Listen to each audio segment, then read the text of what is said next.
I tell first-time home buyers this all the time, that like buying a home can be very scary. It can be very stressful, and I mean, especially for you guys having purchased, if was it 1, 2, 3, 4 houses, 5 houses? Even at this point, you're still looking at it as something that's extremely overwhelming sometimes.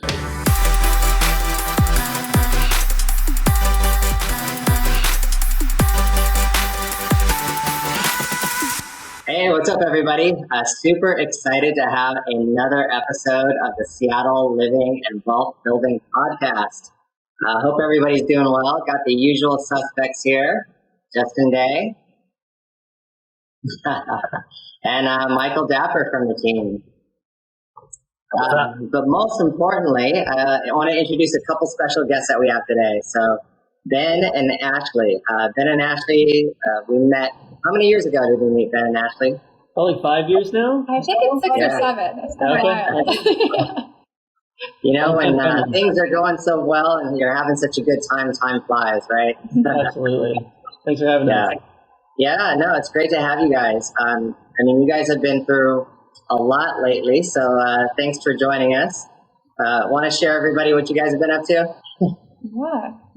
Yeah, between moves and wedding planning and getting ready for a travel back up to Seattle, a lot's been happening in our lives, but most importantly, we recently got married. So we've had 4 dates with the pandemic, so I think we've all felt some of the pains, but especially with planning 3 or 4 different dates. So this February, we finally were able to conclude that saga and tie the knot. So. All while purchasing new homes in the middle of that. We went up to Seattle for the summer just last year, and we were supposed to stay for 8 weeks and ended up staying for 6 months or so. So it's been a fun year.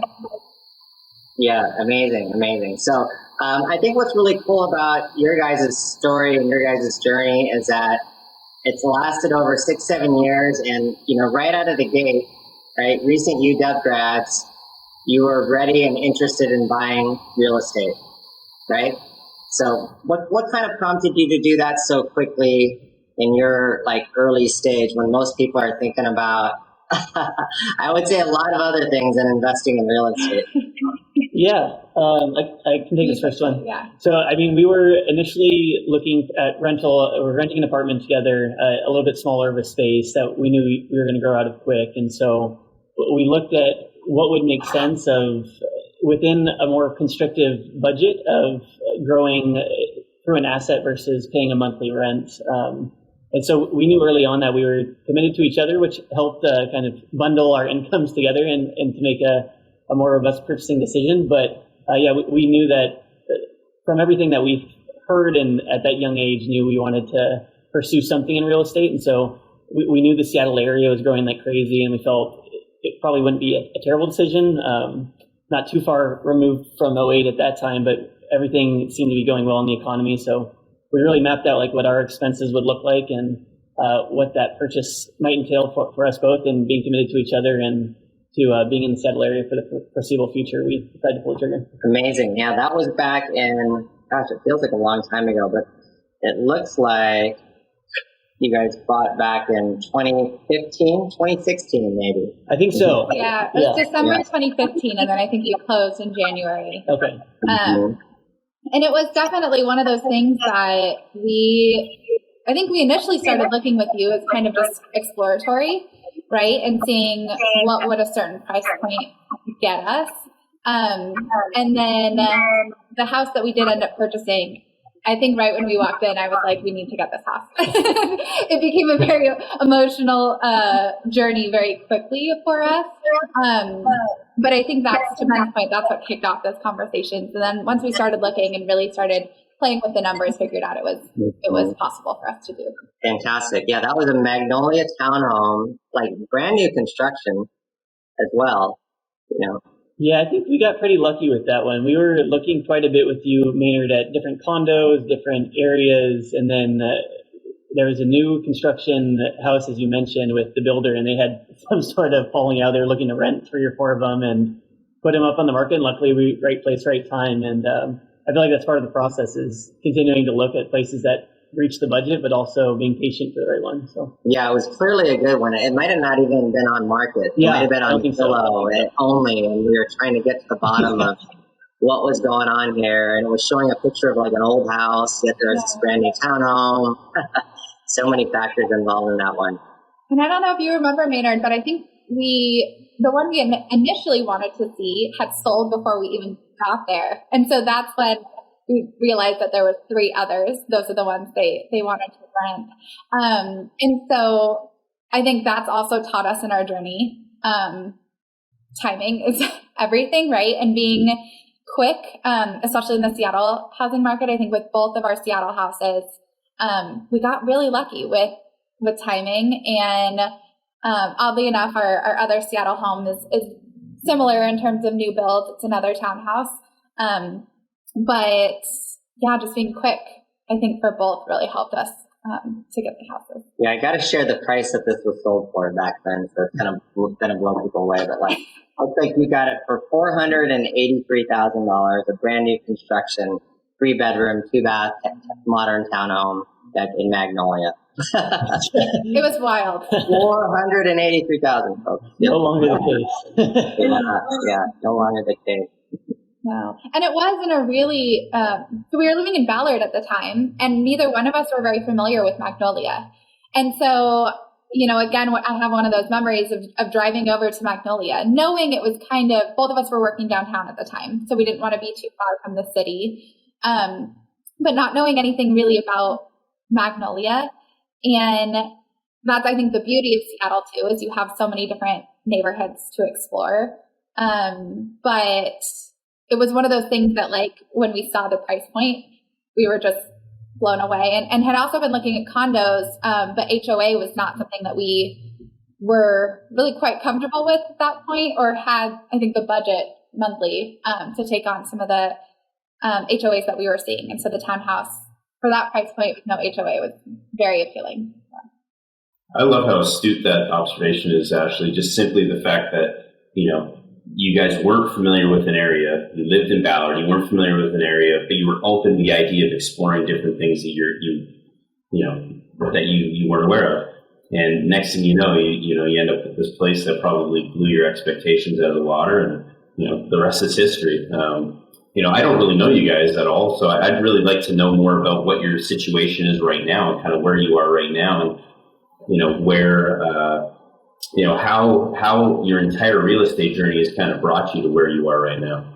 Yeah, I can take that one, and you can fill in color where I leave it off. So with that initial purchase that Maynard had mentioned, the housing market in Seattle really appreciated quickly. And so it afforded us the possibility to make an exit. And Ashley's originally from California. And so a couple of years had passed since that initial Magnolia purchase.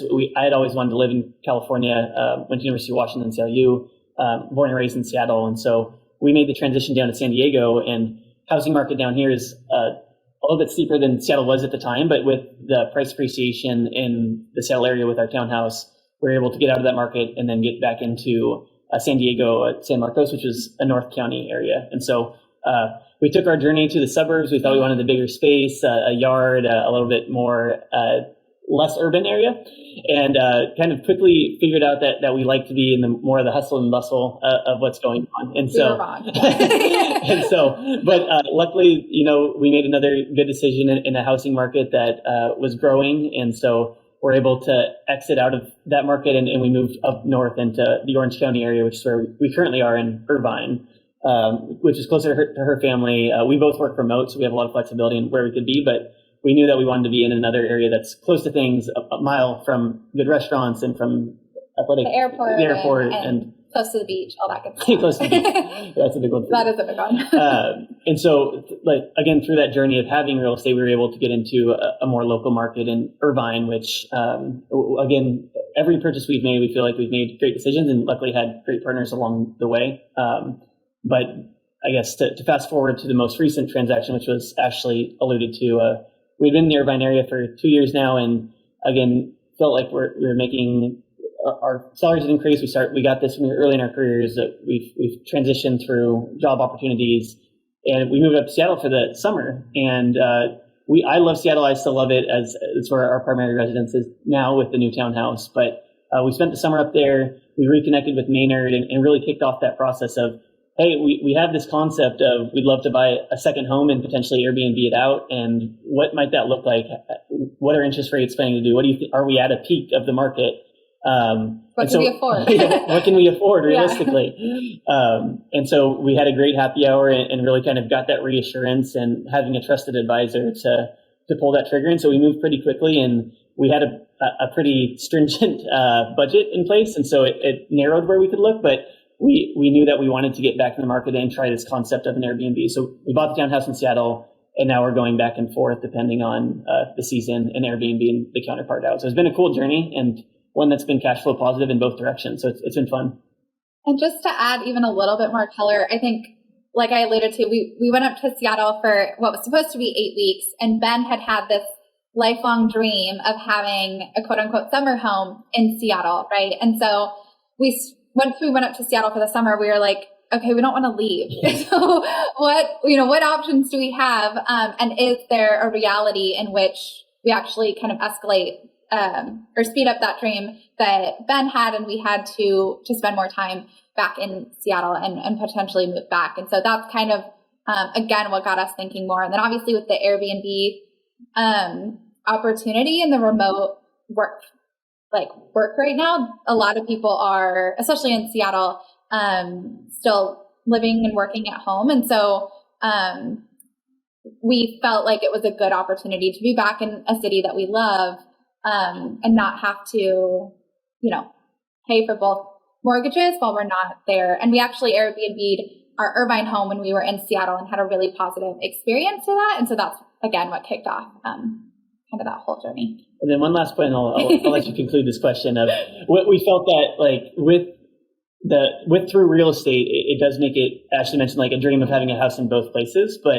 And so like, this isn't our long-term house forever, but getting an entry point of at this point, a townhouse, and similar like the Magnolia place, we've really felt that real estate is a way to kind of grow that wealth and to make long-term goals more achievable in the short term through stepping stones of sizing up as you go. That's all. So just so for us trying to keep track at home, so it's a lot. No. I mean, it totally makes sense. But so you bought a place in Magnolia. That was your first purchase. You sold that. You moved to San Diego. That was the one out in the suburbs. Yep. You sold that. You moved to Irvine, and you still hold the one in Irvine and 2 in Seattle. 1 in Seattle. Got it. Okay. But possibly a second now coming up in Seattle. Right. Maybe. Okay. You gotta see what liquidation looks like. But I love the fact that you guys really did one simple thing. You decided that you wanted to use real estate as a vehicle, an investment vehicle, and then you didn't really know what that was going to look like. And then, 6 years later, you're living remotely in this world in 2 different places that you absolutely love. And I mean, how cool is that? Yeah, that's a good point. Yeah, you achieve the snowbird life, like at an early age, where normally we're looking at old folks who've retired, who have their winter home in the desert somewhere sunny, and they come back to Seattle. So I think that's super cool. That's the power of obviously what real estate can afford you, and the fact that you made those decisions early on, but they were lifestyle driven too, right? Maybe initially it was more financially driven, right? At first, just already putting pencil to paper and realizing that it made more sense to not rent instead to buy. Mm-hmm. Yeah. It's also funny because early on, I think we were intrigued by not renting because neither one of us liked to move. And so it was kind of funny because we were like, we'll buy a house. We'll be able to be settled. We won't have to move every year. We have a lot of friends that have moved every year. And the ironic thing about that comment is that I think we've moved more than any of our friends since we've graduated college, from Seattle, from our apartment to our house, down to San Diego, up to Irvine, and then, up to Seattle again, and now splitting our time. But that definitely, I think, has helped us. It's given us opportunities that we wouldn't have had otherwise. And I also think, there was a lot of luck that we had with that first Magnolia house. we sold it at a really good time in the market, and that allowed us to buy our San Marcos house and then later our Irvine house as well. And again, made us feel even more hopeful about, our Seattle purchase, because it was a lifestyle choice, but we feel good about the investment that we made as well. I think it's really cool too that, obviously going to the suburbs in San Diego probably felt like this huge trade up, and now we've fulfilled our dream of the adulting in the suburbs, and then, recognizing, maybe it's not that we were wrong, but maybe this is feeling different than what we hoped or, kind of wanted it to look like. And then still realizing that, just because maybe your feelings changed about it doesn't mean it was a bad decision, because like you said, you still were in a good market that was growing. And, that sale has led you to, now two other, opportunities that are probably benefiting you financially more than just the one that was supposed to be the be all end all. So right. I think that's really cool. Yeah, we do kind of look at the San Marcos house as a lesson, I think, for both of us. And I think it's obviously making a home purchase is a big decision in terms of what, your financial situation. But it was something that was, we were there for maybe a year and a half and then moved after. And so we were still able to kind of, once we realized that we didn't want to be there long term, put it back on the market and move up to Irvine, and realize that, the goal is that you're going to be in your house longer term, but we still have been in these houses for a couple of years, and it's still been a great experience for us purchasing. Yeah, incredible. I think a good lesson learned here is just how you even got into real estate to begin with. We're in a different market right now. It's a little bit more challenging to be a first-time home buyer, but the fact that you entered the market and at that time you put 5% down on a $483,000 house. So granted, that's not chump change at all, right? That's $24,000, but that 5%, $20,000 down allowed your about $500,000 $483,000 asset in 2 years to appreciate and sell at a price of $730,000. So we basically put $20,000 down, $25,000 down to make $250,000. Yeah, in 2 years. That's a good one. It was solid. But yet, to your point, Maynard, that, I didn't really understand that, because you hear the 20% or 25% down on your first home purchase is what you need, and that's just not the case. And so we ran the numbers on what we felt were comfortable and what we had available to us. And so through that, we knew that came with PMI, but we felt, again, this is a long-term objective. And so I think that's a really good call out of, you don't need 20% to make that first purchase or to get into real estate. And I think that's, especially in the market that's happening in Seattle today, that's even more important to note. That's actually something that a lot of people, the first-time home buyers that we speak with, they get very scared about the idea of PMI. And, I think the three of us as real estate agents are all going to have opinions about what that looks like. But, I'm curious to hear what your perspectives are on PMI and, why that wasn't as big a concern for you. I mean, obviously you're looking at it as a long-term investment, but maybe kind of dive into that a little bit more. Yeah, I think it was a calculated risk that we knew we had to make. We didn't have more income or more savings to deploy for it unless we wanted to get a $200,000 house somewhere, and that didn't seem as reasonable to do. And so, again, we factored it into the budget. I'm a finance guy or worked with, so really budgeting out what that looked like on a monthly expense and kind of making that determination of where could we cut back to, similar to the HOA that Ashley talked about, is we knew we didn't want to do HOA and PMI. And so kind of we sacrificed on what the condo might look like, but then we found this townhouse that didn't have the HOA, but it did come with PMI. And so interest rates at the time, I think were at 4-something%. And so we knew we had the option to refinance at a later date, with things trending down, which factored into it as well. We felt and you never want to bank on your asset going up, but we had a strong intuition that things were going pretty well in the economy, and that if we needed to refinance in a year, then we can, to try and get rid of it. And that's what ended up happening. And so I think it's just a risk tolerance, but also if you're comfortable with the number, then it's, at the end of the day, you're giving up 100% of that income to rent. So if it's 200 or whatever the number was for our PMI, it felt like a reasonable decision to make. Well, just think if you sat there and waited till you had 20% down, I mean, you would not be able to see it. Right. Probably wouldn't worth it all along. So yeah. Yeah, I mean, I do remember that was one of the questions that I got the most, I think. It was like, how did you guys have 20%? And, it was just our friends didn't understand that. I kept saying we didn't. So we didn't put 20% down. And they were like, people have told us never take on PMI, never take on PMI. And that wasn't what we had been told, but also just doing our research for all the reasons that Ben had shared. But it was funny to get that question so much after we had purchased the house. Well, to think about it, that was when you were looking at a $483,000 place. Think about buying a $700,000 first-time place or $800,000 first-time place. And the idea of 20% is almost unachievable for most first-time home buyers now, unless they get gifts or something like that.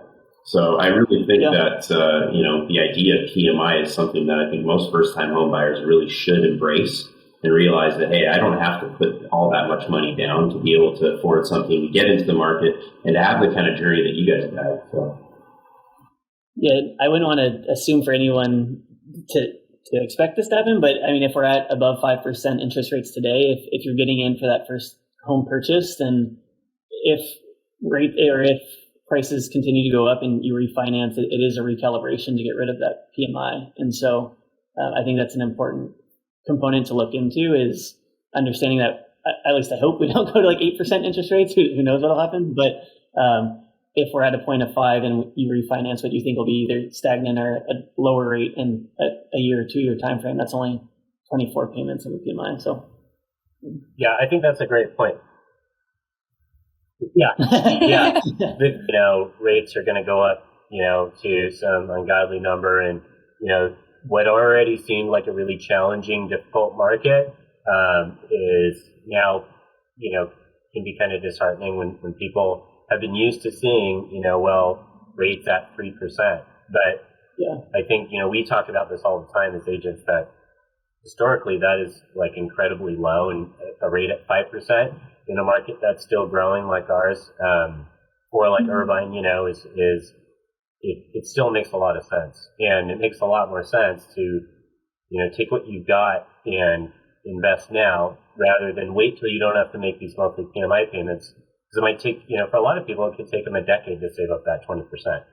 And by that time, you're going to, think about what housing is going to be then, so I think you guys, you did what you needed to do as people getting in the market. Push yourself a little bit, get a little uncomfortable, but it can totally make sense, and it paid off for you guys. And I feel like the local market too of Seattle, like as negative sometimes the national publicity of Seattle might get, it's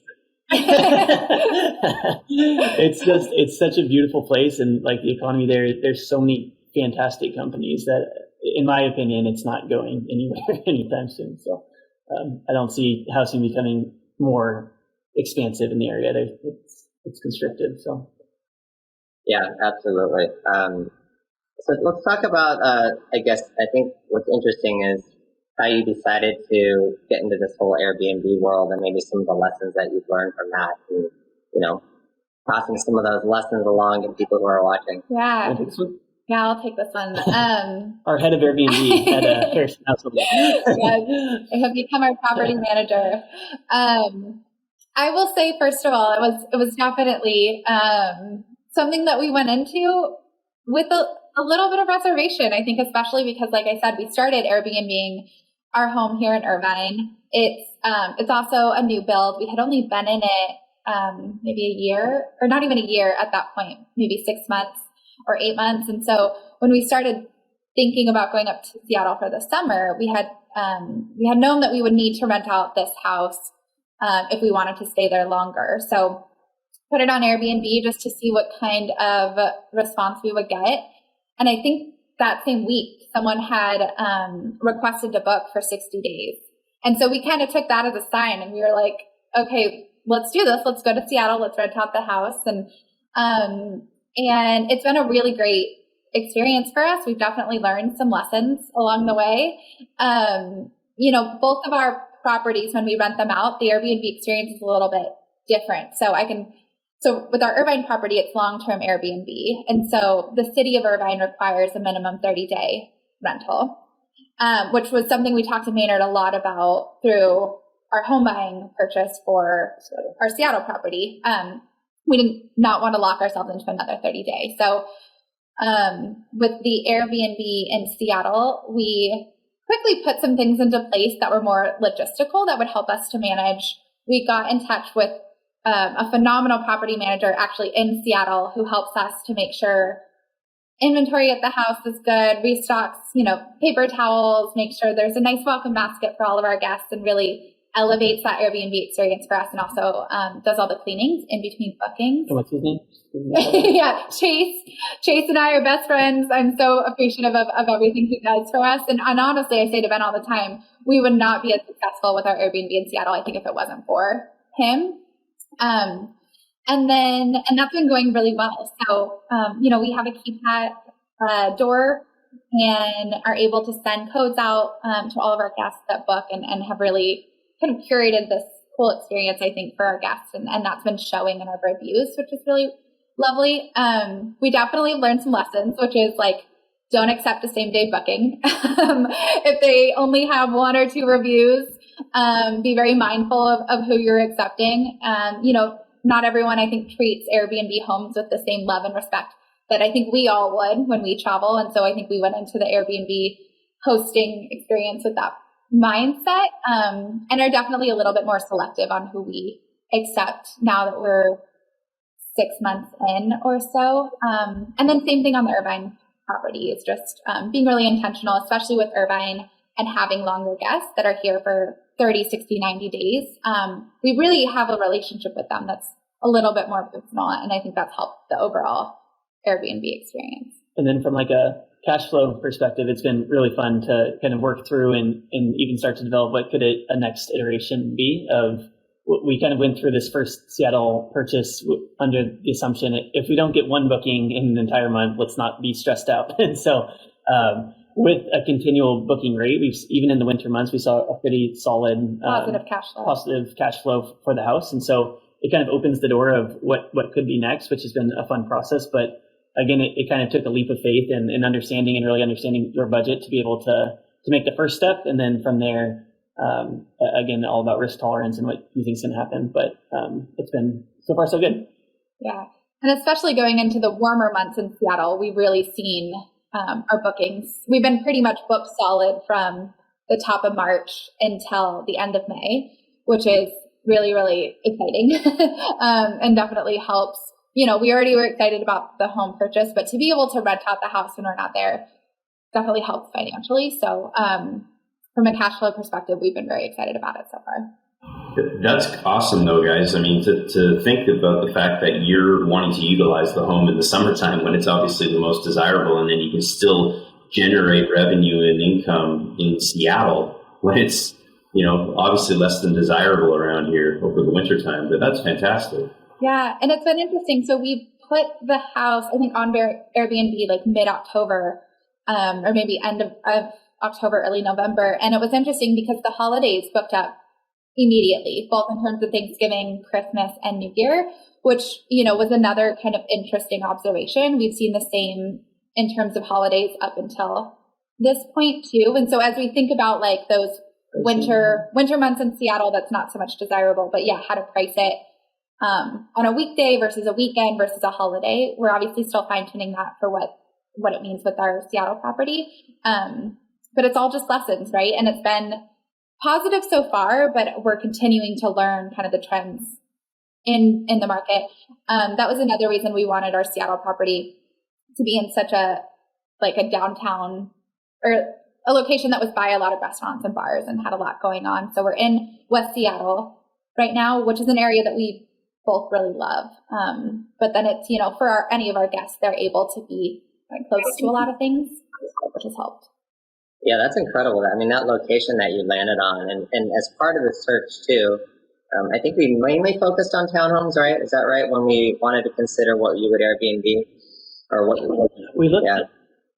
We looked at some condos. Yeah, we looked at condos, but a lot of them had that restriction of like rentals, either only 2 units in the building could be rented, or at least 1 month rentals. And so Maynard, you helped a lot with kind of looking through some of those details in terms of filtering out properties that had those kind of restrictions, which led us to, I think, a handful of Seattle ones, and this one stood out the most. And another topic on HOA. So our Seattle property does not have an HOA, which again means that we don't have any restrictions. And that was something we talked to Maynard a lot about too. Our Irvine property does have an HOA. And so we're not opposed to HOAs, but it's just, I think, figuring out, depending on, what you want from the property, and making sure that we were thoughtful about how we kind of engage in that. Yeah, that's cool. I mean, it was a lot of fun getting together with you guys and kind of brainstorming about, kind of a lifestyle-driven decision, right? That you wanted to also make work financially, of course, right? To be able to actually live the lifestyle you're dreaming of. I know, it's quick too. And I think that's really where it comes into, to even if you might not be ready for the real estate purchase, to meet with someone that you feel comfortable with. And Maynard, we were lucky enough to pair with you early, and we've kind of kept that relationship over the years. And so what was it, like 6 years later, whenever we met last May, it still felt like we had been talking for years through Instagram and through whatever medium. But again, having that trusted advisor really helped our process.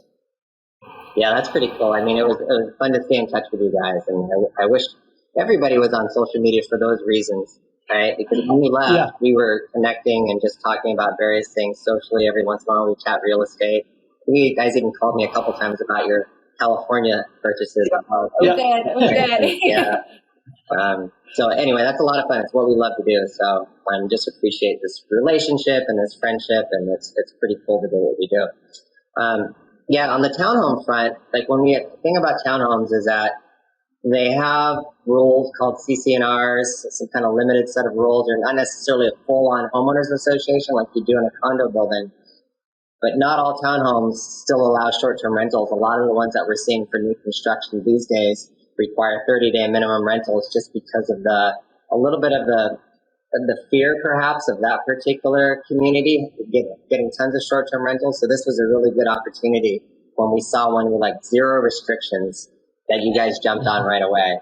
So that's the thing. You knew what you were looking for, and when it showed up, you were ready to move. And I think that's a key point of it too, though, is just being ready to move when you see the right property. I think they all sold out that weekend that they finally released, but we had been in there on the first day, and we knew it was what we had seen so many properties at that point around that range that we moved fast when it happened. And I think that makes a big difference of not waiting too long if you want it. We had also I feel like we looked at a good range. This last home, I think we looked at the most diverse range. We did look at some single family homes. We looked at condos. We looked at townhomes. And Ben and I tend to gravitate towards the same style of home every time. And this one was no exception, but we wanted to make sure that we were, again, being really intentional.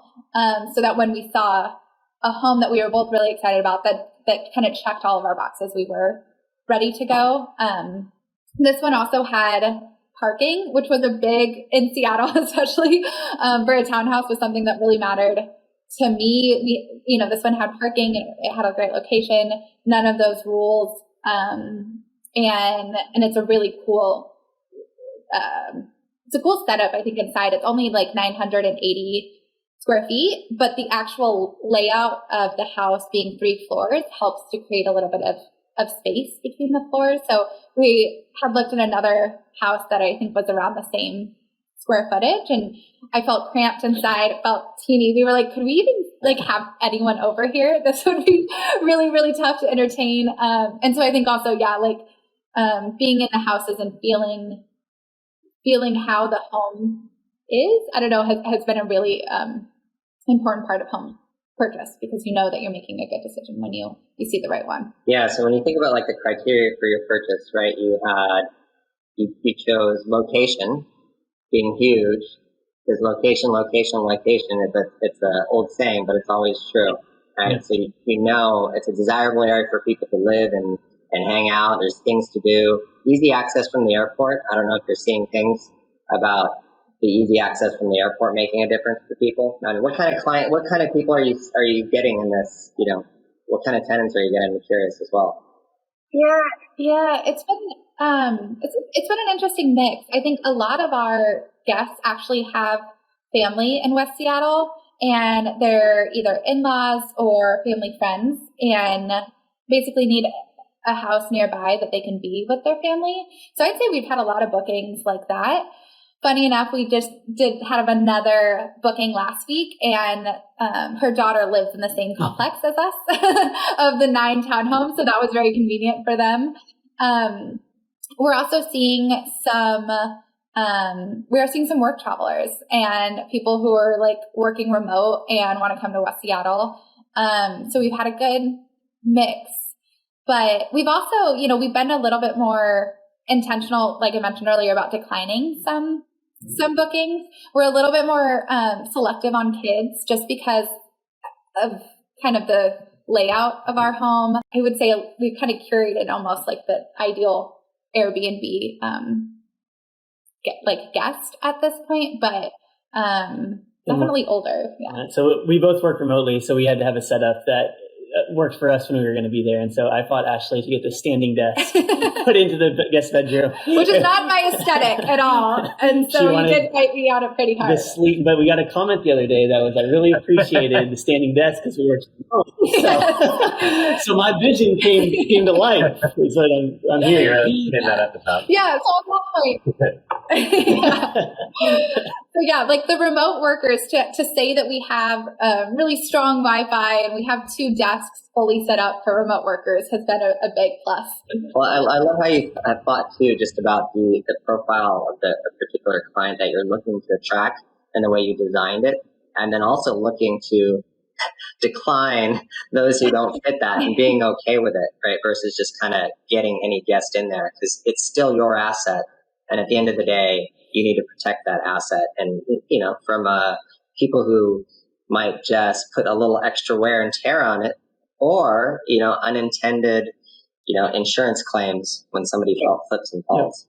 That's exactly right. And at the end of the day, like Airbnb has a great overarching coverage, but they're a company that goes pretty lean. So their service team is not as fast. And so I think doing the due diligence and knowing that it's your home and you're going to care for it the most is important to take into consideration. And sometimes we had an instance where it was same day booking for 10 days and we decided to not go with it. It looked like a great paycheck initially, but we're like, why would this person book for 10 days at 4 p.m. of the same day that they're checking in? And so those red flags are there, and through a few instances we've found like regrets usually, right? And so don't let the financial piece outweigh your long-term vision of what the house will be. And we also, we talked a lot about this. Again, Ben's a numbers guy, so I can be a little bit more fun when it comes to our home purchases, I think, and like to go a little bit on the high end of our budget. And Ben always, would rather go on the lower end. And I think with this Seattle house, we definitely played it a little bit safe because we didn't want to be in a situation like we talked about earlier where we were really, really stressed financially and be in a situation where we were, house poor essentially of just having these assets and stressed about both monthly payments. And so that definitely has helped, that we felt really good about the purchase price of what we were getting, and felt good about kind of the range that we were looking in, because it's allowed us to be a little bit more selective with our bookings. And we priced it a little bit aggressively at the front end of Airbnb bookings, just to try to get those bookings early on, and to try to get those good reviews. And so now that we have great reviews on the Airbnb, we're able to raise the price a little bit more. So again, we're kind of thinking about it as a long-term play. Yeah, that touches on so many like financial aspects there again, right? Which is you could be paying rent somewhere. You're subject to rent increases, completely out of your control. Now you are owning your own asset. You're paying a fixed payment that you can afford over a period of time, and you're actually charging rent, and you're subjecting others to rent increases. So It's just such a smart financial play, when you're able to do so. Yeah. We also put the house on Furnish Finders.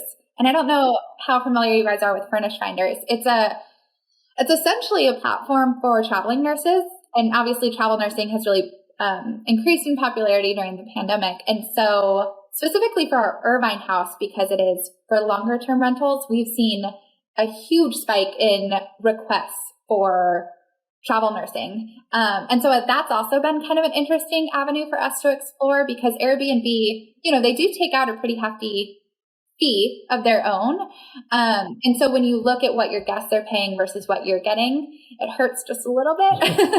And so with Furnish Finders, you're able to go totally outside of the platform. And so I think, we've been pretty select. Again, we've pretty much exclusively had gone with Airbnb at the beginning and then added Furnish Finders a little bit later. But there's obviously, a lot of platforms out there that I think aren't even talked about or as well known as Airbnb that are also good options for people to explore. Yeah, Furnish Finders is one I heard of just recently as well too. So I've heard it for traveling nurses. So that's pretty cool, especially for your 30-day plus. I think that's another cool thing, is that maybe a lot of people think short-term rentals means you just need that pure flexibility. And while that would be nice and desirable to always be able to rent 1 day, 2 days, 3 days to get people in there for 30 days or more, there's plenty of demand out there, right, that you're seeing. Right, so it's not an issue being able to rent at that rate as well, or for that period as well. Yeah, and I feel like we've seen a pretty healthy mix of date ranges going from 3 to 10 days. And so I think it's been, for some reason in my head, I thought a lot of it would be 1 or 2 nights, but a lot of them have been 4 or 5. I'd say probably the majority is around like 5 days, our average. So yeah. And we do have a minimum though of 2 nights. And we've even talked about bumping that minimum up from 2 nights to 3 nights. And so again, I think it's just fine tuning all of, what you're comfortable with, and figuring out how the finances work. But all in all, I can't recommend it enough. Like, it's been, I think, a really positive experience for us. Definitely more work than I had anticipated in terms of connecting with guests. Lots of guest questions about everything. That was not something I was expecting. And so it really is a second job for me in terms of property management, which is why we joke that I'm the full-time property manager as well. But all in all, it's been a really great experience. Did you guys have an expectation, like, in terms of a percentage of what return you'd like to see, after fees and everything? I mean, without, giving away dollar figures, like, how much you outlay in a year versus what you get back? Yeah, it's funny. Her dad pressed me on that, like the first. He's like, "So, what's your break even?" Like the first, as soon as we told him, he's an accountant and a good one at that. And so, and I mean, not directionally. We expected around like 50%. Like we were like, let's be really conservative on this. And if we get 0 bookings, how comfortable are we at? Let's expect 50%, and it's going to be raining and 40 degrees in Seattle, December, January, February. Like, what can we realistically expect? And so we kind of built that expectation around like 50% of what we thought of the monthly payment. But it's turned out to be like over 100% every month of our mortgage. And so it's been cash flow positive every month we've had it, which has been nice. But we came in with the expectation around 50. And so again, like fine tuning that price point that Ashley was mentioning of initially we were too high and we didn't see a ton of bookings. Then we felt like we were probably a little too low and we were seeing too many bookings. And so it was that happy medium. But yeah, so it's, I think around like, even though we just had tax, I think next tax season will be a lot more articulate on that because we'll have to do the full year, whereas we had the 1 month leading into 2021.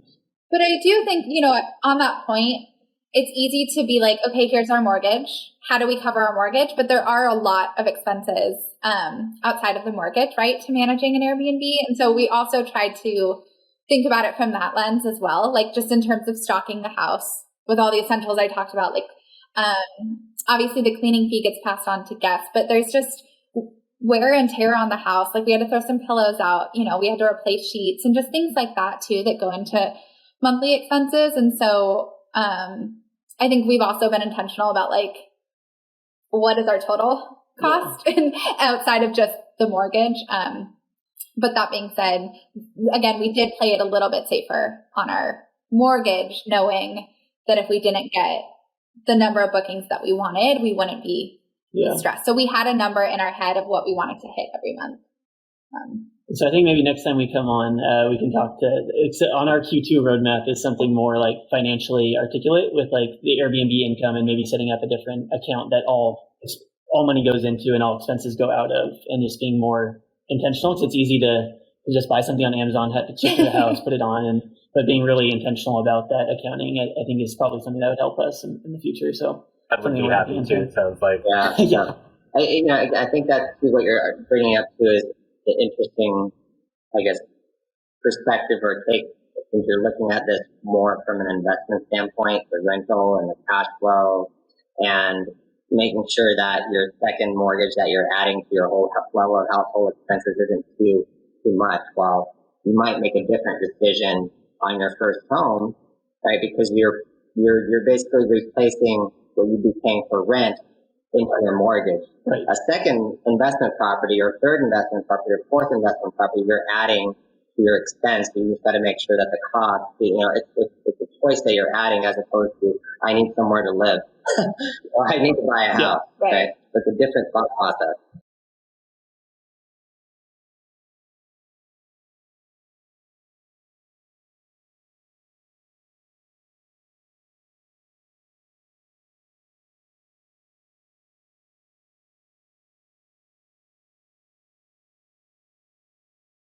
Yeah, I'm curious, especially being, first-time home buyers only 6 years ago and having gone through this whole journey and, have these two different Airbnb properties that you live in, both of them at different times of the year. I mean, if someone wanted to recreate this type of journey, what would your best advice be for them? Just flat out, what's the number one thing you want someone to think about? Oh, that's a good question, Justin.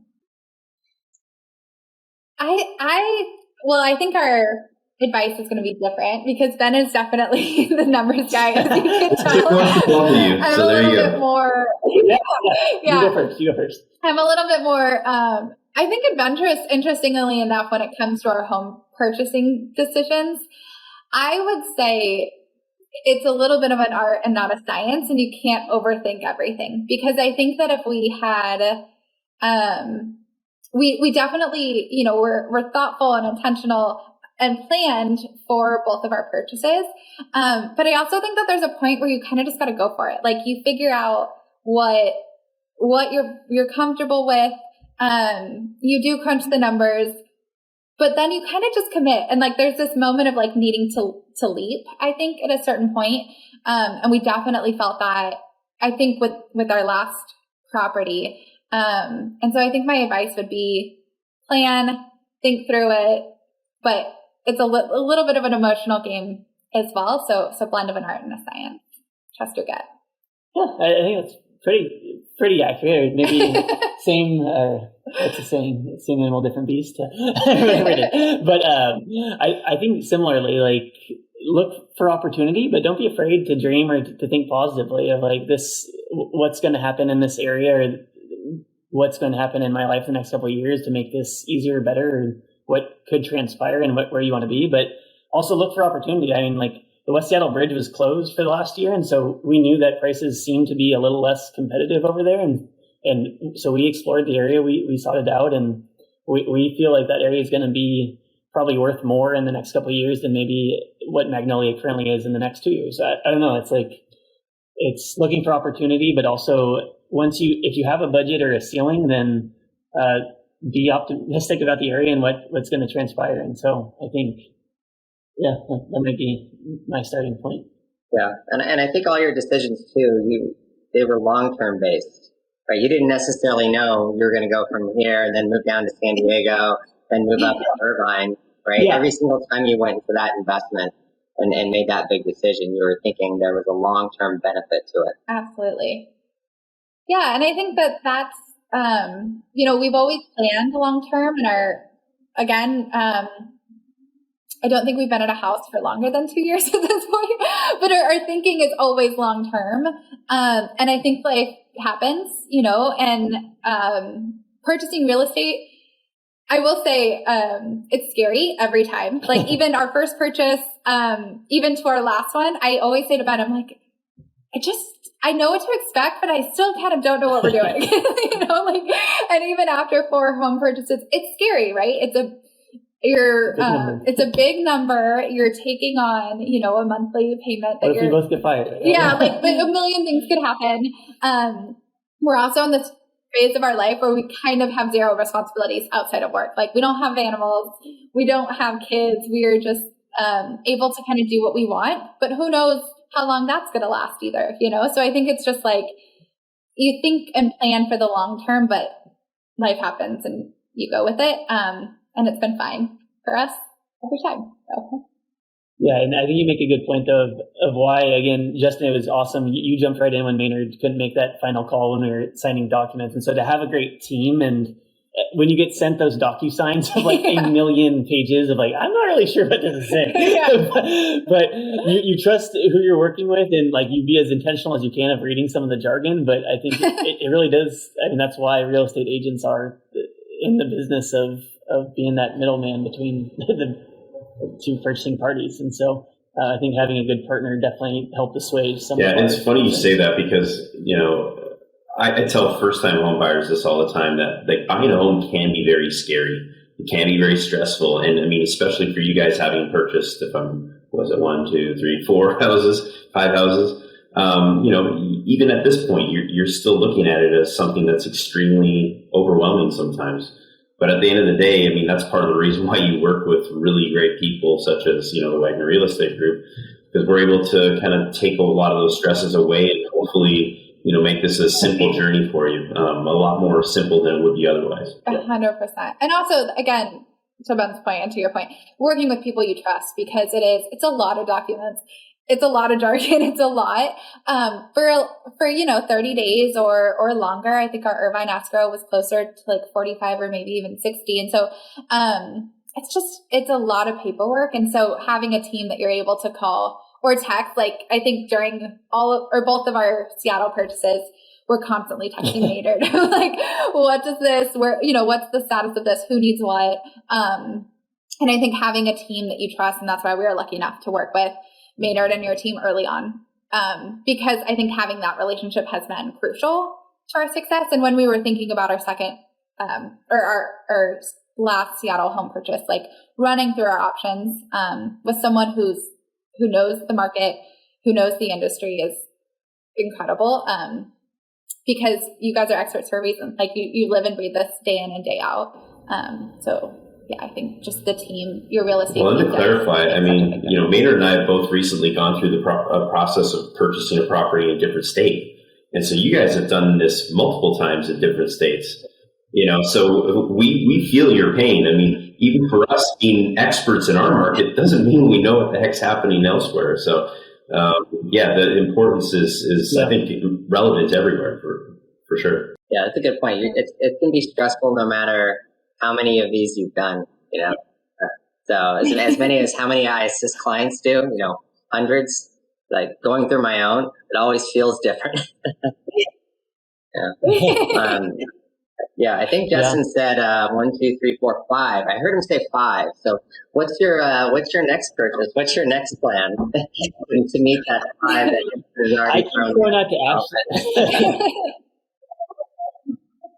What's the plan next? Yeah, that's the $1 million question. Yeah. We've been talking about it a lot. So, initially we got into the Seattle house.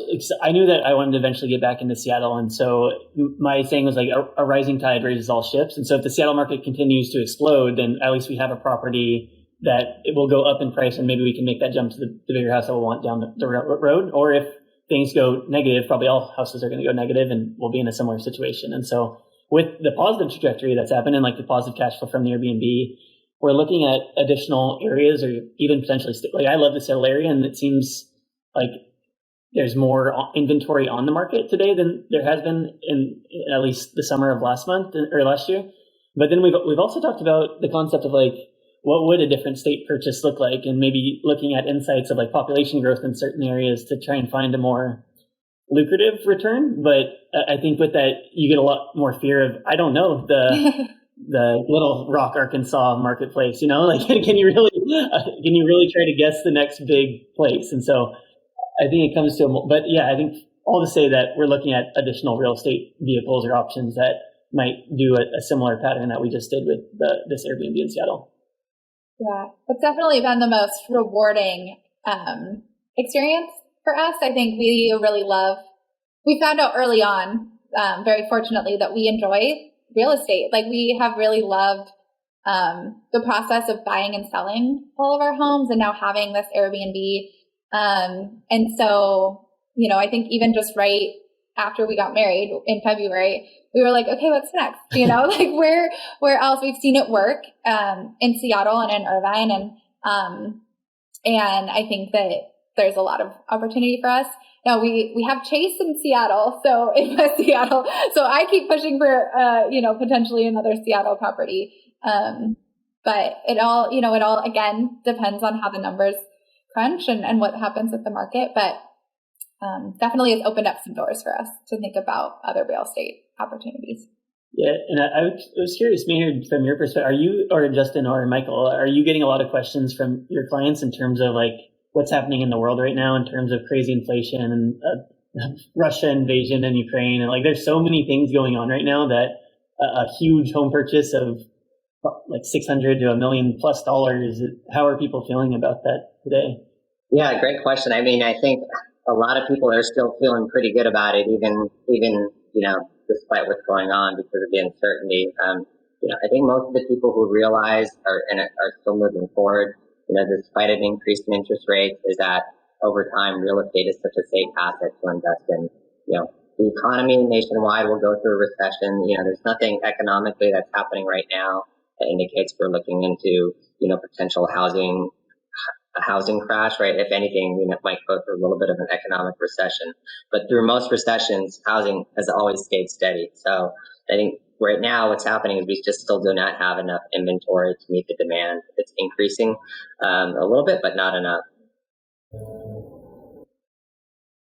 Yeah, that's an interesting point you make the tech stocks have just been crazy for the last 5-6 years of double-digit 20% returns, but in a recession, that's not typically the case. And so, whereas real estate has been a vehicle to maybe get a more consistent or positive return versus yeah, I've been telling people a lot, especially first-time home buyers. I mean, they're asking, okay, is this the right time to buy? And my answer is it a great time to buy? No, not necessarily. I mean, interest rates have increased a lot. Prices are increasing like crazy. But if you look at it as a long-term vehicle, as we've said before, there are really great opportunities still out there. And I think it's really just a matter of realizing, as you said earlier, Ben, that, if you think that there's the potential that interest rates are going to decrease again, well, guess what? You can go ahead and refinance, and all of a sudden you're in that much more of a positive financial situation. I do think that our real estate market locally here is a little bit insulated from a lot of the, potential economic and real estate negatives that we may see across the country. So I still look at it as a really an advantageous time to buy, but is it a great time to buy? No, not necessarily. I think I'm going to be a slight contrarian here. I think that the recent rise in interest rates, although aren't advantageous to some buyers, I think for the market overall, it's actually a good thing to put a little bit of a softening in really, really rapid appreciation. I think we're having this conversation now with buyers about, well, what's going on in Ukraine, gas prices, instability in world politics, increase in interest rates, high inflation, these lists of all these, not so great things. But, it's just a year ago that we were having conversations with people that they're like, hey, I got a, 2.9% interest rate, but I'm going to have to pay $300,000 over, asking on this house. And I've lost 6 times in a row, and I've got $1.4 million. These unthinkable scenarios kept happening and happening and happening. So I think in some ways we're going to see a market that's a little bit not easy to read, but something that we might be able to predict a little bit more. Slight decrease in purchasing power for some people is going to balance out this kind of reaching for the stars that was happening. And anybody that's ever had a fear of a bubble, I think will also see this as a positive thing, people not, overextending themselves in that way. So, I don't think it's a bad thing. I think there's some benefits to it. And what happens in the world, when one thing gets solved, I think something else will likely happen. It happens all the time. So, I think we'll all be okay. Yeah, good point. I love that, Kate.